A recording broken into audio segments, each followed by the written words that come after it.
Maintenant que notre balle est animée, intéressons-nous aux options de rendu permettant de rendre plus réaliste ce mouvement. Si un véritable ballon avait été filmé par une caméra, son mouvement aurait généré un flou de mouvement en fonction du shutter speed.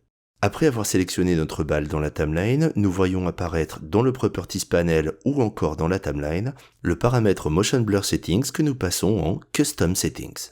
Si nous passons le Motion Blur Quality à 0, celui-ci ne sera pas calculé.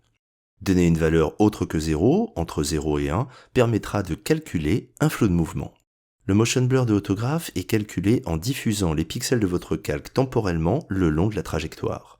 En augmentant le paramètre de qualité, on accumule de plus en plus de pixels temporellement. Plus ce paramètre est élevé, plus l'accumulation est importante. Nous sommes passés en Custom Settings afin d'avoir des paramètres de motion blur assignés à un seul layer.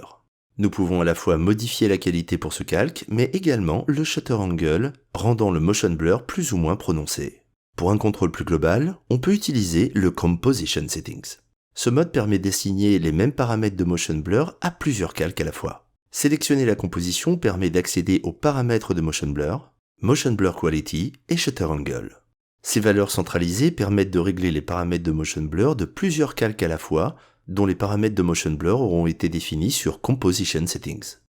L'ajout du motion blur permet d'ajouter beaucoup de réalisme à l'animation de notre balle. Comparer l'animation avec et sans motion blur permet tout de suite de se rendre compte de l'ajout de réalisme qu'octroie cette fonctionnalité.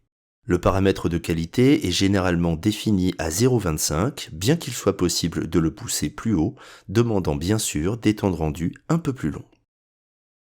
Dans cette vidéo, nous avons appris comment activer le motion blur pour un calque, passer du mode custom à Composition Settings et régler les paramètres de motion blur.